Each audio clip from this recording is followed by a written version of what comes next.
Ini kejadian di tahun 2007-2008 di daerah Cibinong. Ada satu pasangan muda, kita sebut aja namanya Harun dan Tika ya. Oke. Mereka berdua ini backgroundnya pasangan yang udah pacaran lama, tapi cukup agamis, dan keluarganya tuh juga cukup berada gitu.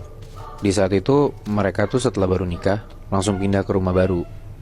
Mereka beli rumah di daerah Cibinong itu, dan rumahnya yang udah jadi. Rumahnya tuh sedang lah, nggak gede nggak kecil, tapi udah rada modern. Ada 2 lantai, 3 kamar di atas, dan di lantai dasar rumah tuh ada garasi, ruang tamu, kamar pembantu, sama dapur. Nah, dapur sama kamar pembantunya tuh di bagian belakang.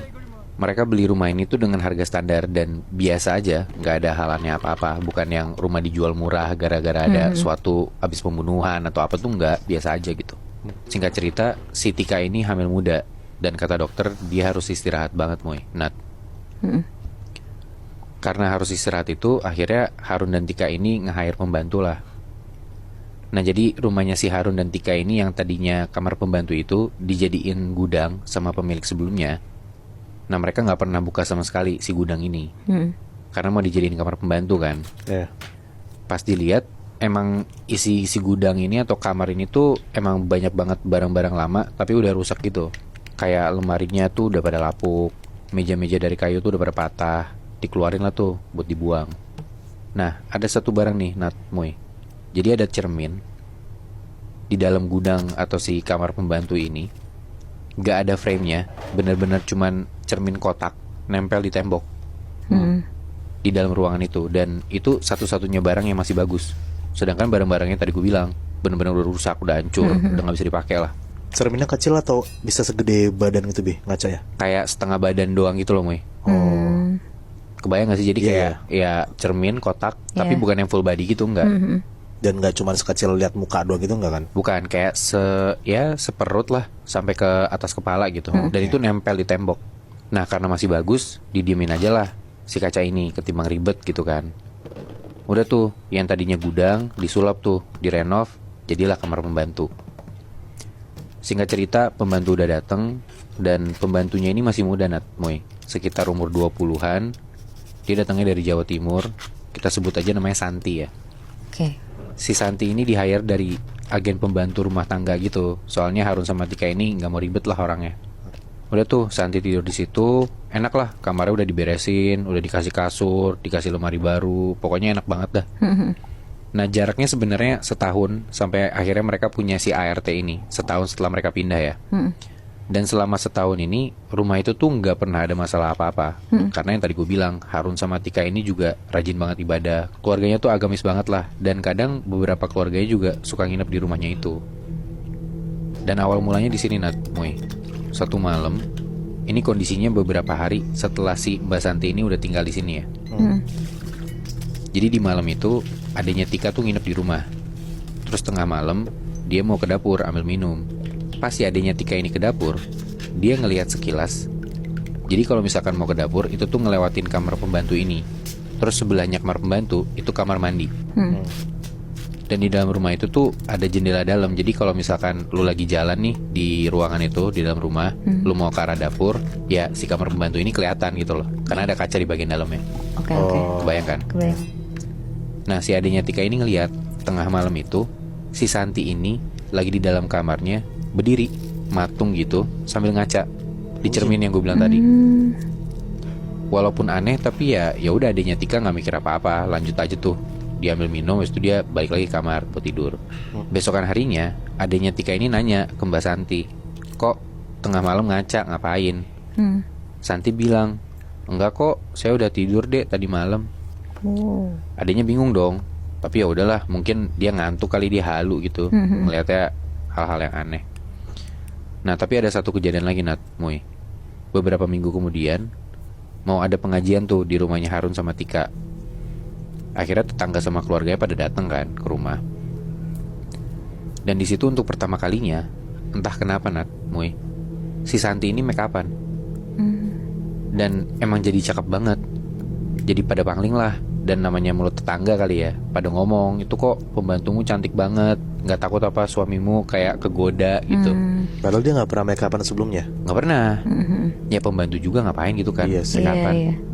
Tapi ngedengar omongan tetangga kayak gitu, ya Tika santai aja. Dia jawab, enggak kok, nggak kenapa-napa. Mas Harun juga jarang banget di rumah, kerja terus. Ini karena acara aja, mungkin dia dandan lagi tertentu aja gitu. Biasanya nggak kayak gitu kok. Pun Harun tuh juga orangnya nggak pedulian banget, bener-bener cuek dan nyantai, lempeng aja gitu orangnya. Nah tapi Nat, Muy, setelah acara pengajian itu, si Santi ini malah jadi sering banget dandan. Setiap hari pun dandan, Bi? Iya, padahal nggak kemana-mana, tapi kok kayak, ya maksudnya ngapain pembantu make upan dan dandan di rumah gitu loh. Iya, ngapain ya? Nah ngelihat behavior yang aneh kayak gitu, Tika ngadulah ke suaminya, ke Harun. Dia bilang kok pembantunya jadi rada aneh gitu. Nah Harun yang ya kayak gue bilang tadi, orangnya kan lempeng aja, jadi ya udah nggak usah dipikirin lah, biarin aja gitu. Toh kerjanya juga bagus kan, Iya. nggak ngaruh apa-apa, nggak ngerugiin mereka juga gitu loh. Tapi Tika ini masih tetap takut karena Tika yang lebih sering di rumah kan. Kok kayak aneh banget pembantu gue ngapain gitu. Takutnya ada apa-apa nih sama pembantu gue. Akhirnya entah gimana caranya dan gue nggak tahu logiknya gimana, Tika mintalah buat supir keluarganya Harun tuh tinggal di rumah aja, biar nemenin dia juga di rumah gitu loh. Dibikinin lah kamar di samping kamarnya si Santi ini, jadi kayak ruangan di gips gitu loh, dibikin ruangan gampang lah. Yang kalau diketok temboknya tuh bunyi gitu ya? Tinggal lah si supir ini di situ. Kita sebut aja nama supirnya ini Pak Radi ya. Di hari pertama Pak Radi tinggal di situ, itu tiap malam Pak Radi tuh susah banget tidur, Nat, Muy. Karena dia sayap-sayap denger dari kamar sebelah, kamar si Santi, itu tuh tiap malam kayak ngomong mulu, berisik. Kayak ada orang ngobrol gitu. Dia tuh nggak dengar omongannya apa, Muy, tapi ganggu gitu loh. Kayak tengah malam berisik banget. Dan beberapa hari kemudian karena udah resah banget gitu ya Pak Radi, dia ngomong lah ke si Santi ini, kamu kok berisik banget sih malam-malam masih teleponan. Pak Radi bilang gitu, bikin orang gak bisa tidur aja. Nah Santi yang sebenarnya tadinya orangnya kalem-kalem aja, sekarang tuh jadi kayak lebih berani gitu loh, Muy, Nat. Dia jawabnya galak gitu, ya terserah aku dong, kan aku seharian kerja, kata gitu. Nah gara-gara kayak gitu ya udahlah, diemin lah sama Pak Radi. Dan emang tetap kejadian tuh, tiap malam tuh Santi kayak berisik, terus kayak suka ngaca sendiri gitu loh. Pak Radi lapor tuh ketika, ini kok Santi malam-malam suka ngoceh sendiri. Terus pas saya lihat dari jendela, di kamarnya tuh gelap, tapi ada cahayanya cuma dari lilin. Lilinnya ini dipegang sama si Santi di depannya dia, dan Santi tuh ngadep ke kaca. Terus dia ngobrol sama si kaca ini. Kata Pak Radi kayak gitu. Nah cuman tuh kacanya ketutupan sama si Santi ini, karena ya ketutupan badannya dia gitu loh. Jadi Pak Radi gak bisa lihat jelas dia ngapain di kaca. Pak Radi bilang tuh ketika, ini kayaknya Santi tuh gila deh mbak. Nah Tika karena emang udah ngelihat gerak-gerik pembantunya juga agak aneh, tapi bingung juga mau mecat tapi kerjanya bagus gitu kan. Ngambilnya juga dari agen, jadi gak bisa seenaknya mecat gitu kan, harus ada alasan jelas gitu.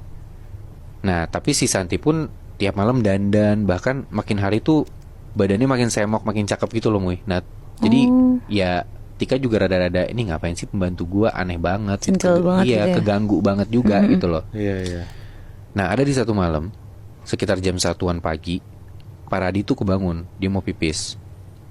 Nah cerminnya tuh kan tadi gue bilang ditaruh di tembok kan. Nah tapi temboknya itu tembok antara si kamar Santi sama kamar mandi pembantu. Iya ya. Kebayang gak? Iya. Jadi nempel temboknya tuh tembok kamar mandi kan.